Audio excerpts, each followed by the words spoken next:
quem acompanha esse programa não pode ter nenhuma surpresa sobre o comportamento de Eduardo Bolsonaro. Mesmo antes dessa nova rodada da Lei Magnitsky.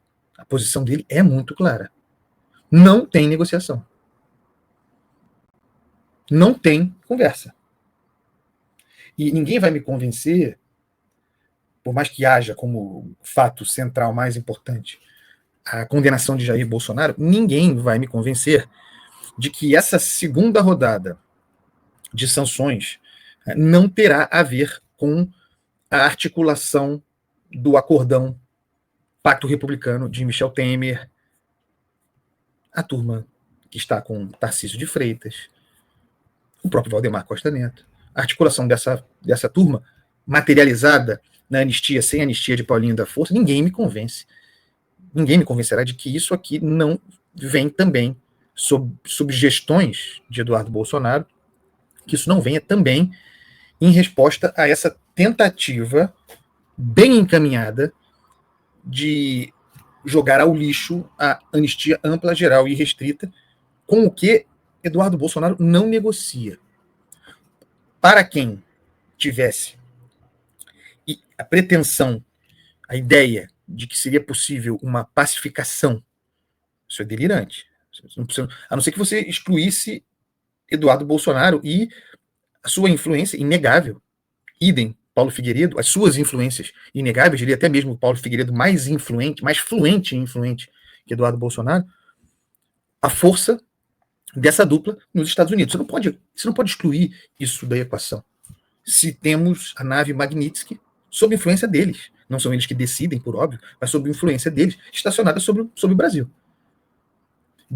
Estão dizendo, não se pode ignorar esse recado. Você pode não gostar, você pode desprezar, você pode considerá-lo traidor da pátria, como, aliás, a PGR considera formalmente atividade para coação ao processo judicial em matéria penal. Você pode considerar o que quiser, mas não se pode tirá-los da equação. E está posto que chegaram, e Eduardo Bolsonaro porque tem mandato, é um agente político representativo em essência nessa história, ademais filho de Jair Bolsonaro. Não se pode tirar o impacto dessa turma da equação. Toda a articulação, e mais aqui. Ontem, logo depois, não sei se você que me acompanha percebeu isso, logo depois do anúncio da nova rodada de Magnitsky, Eduardo Bolsonaro se colocou ainda mais publicamente desde um lugar de liderança. Ele já estava nesse lugar, é verdade, ele já era identificado com essa causa de provocação aos Estados Unidos para aplicação de sanções a autoridades brasileiras, mas ontem, segundo a minha leitura, e isso também é uma resposta a essa anistia sem anistia, Eduardo Bolsonaro se coloca em outro lugar de liderança. Para mim, o marco dessa mudança de postura, que alguém chamará de radicalização, eu não gosto de usar essa expressão, porque a radicalização está posta, e se você observar Eduardo Bolsonaro, ele defenderá a radicalização como forma de expressão nesse caso. Não serve, não é uma palavra que possa ser, inclusive, considerada pejorativa, considerado que Eduardo Bolsonaro, ele mesmo fala, se a radicalização for a forma necessária para que a minha agenda prospere, radicalização será. O que me parece destacável nisso tudo é Eduardo Bolsonaro acelerando a sua condição de liderança, no momento de ocaso do pai, Jair Bolsonaro, ocaso formal, condenado e inelegível.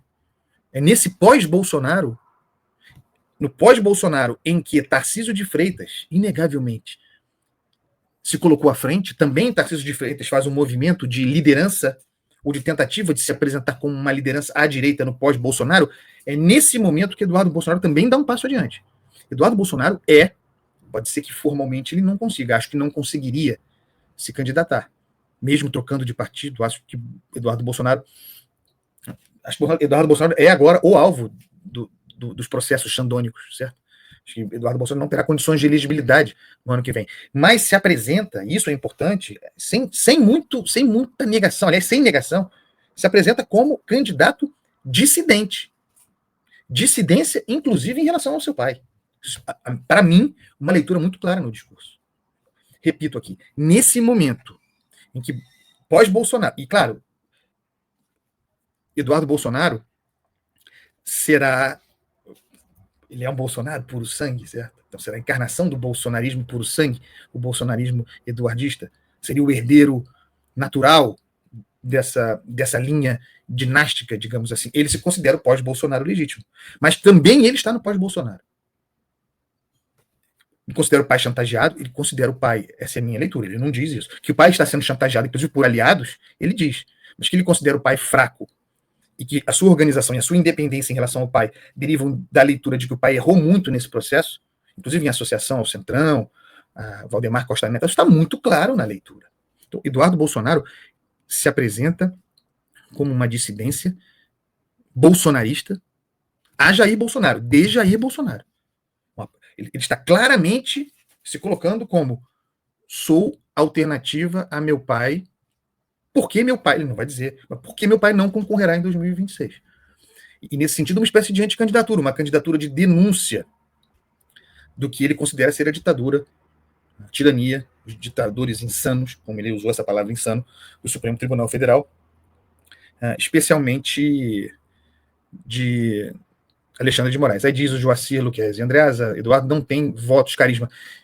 Joacir, eu não estou fazendo avaliação da viabilidade eleitoral de Eduardo Bolsonaro, inclusive porque acho que ele não terá condições formais de disputar a presidência. Eu estou aqui dizendo como ele se coloca, como ele se pretende.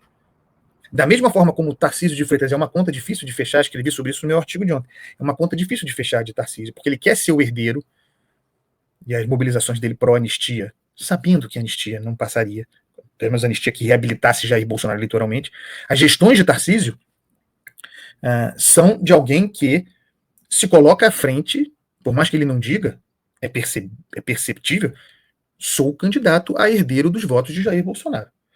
Com essa questão da conta que não fecha. Ao mesmo tempo, essa pretensão de ser o herdeiro, ele é um bolsonarista. É um bolsonarista, o que eu chamo de bolsonarismo de oportunidades e resultados, ligado ao Centrão. Ao mesmo tempo, candidato de Bolsonaro e ao mesmo tempo candidato do sistema. Porque seria. É um equilíbrio difícil. Porque o eleitor bolsonarista despreza essa figura. O eleitor bolsonarista raiz, anti-establishment, despreza essa figura. Mas o fato é que Tarcísio de Freitas colocou na frente. No momento, inclusive, em que a discussão da anistia, a anistia sem anistia, a anistia que deixa Bolsonaro encostado, Bolsonaro passivo, Bolsonaro à espera de 2027, Bolsonaro talvez, isso provavelmente caiu, o acordo com o Supremo que havia para prisão domiciliar, Bolsonaro inelegível, esse Bolsonaro encostado, ele surge para que Tarcísio pudesse ascender à condição de candidato. E a isso reage Eduardo Bolsonaro. Volta aqui ao centro.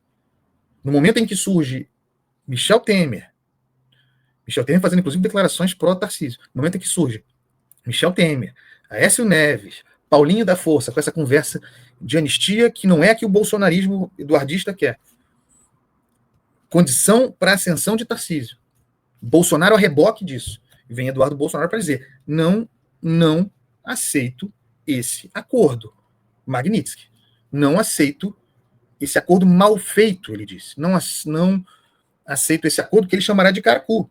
Não vou explicar para vocês o que seja o acordo Caracu. O Cleiton Ribeiro diz, acordo com o Supremo, não entendi. Eu também não entendo. Mas se você, Cleiton, observar o noticiário, análise da informação, em todo o lugar está posto que alguns ministros, os que mandam, teriam avalizado o acordão de Michel Temer, o acordão do Centrão, em função de Tarcísio de Freitas, o acordão para anistia sem anistia, que é o que seria, que agora não sabemos o que virá, que seria o projeto que chamam de PL da dosimetria, que é um mau nome, seria o projeto de revisão das penas, das punições para cada tipo penal.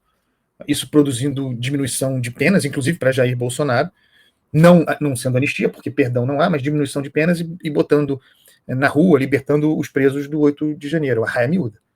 Esse é o acordo. E para isso, está em todo lugar dito, haveria é um absurdo que o Supremo Tribunal Federal, não podemos normalizar isso, que eu sempre faria esse parênteses, que o ministro Supremo participe de acordos políticos, mas está claro que isso aconteceu.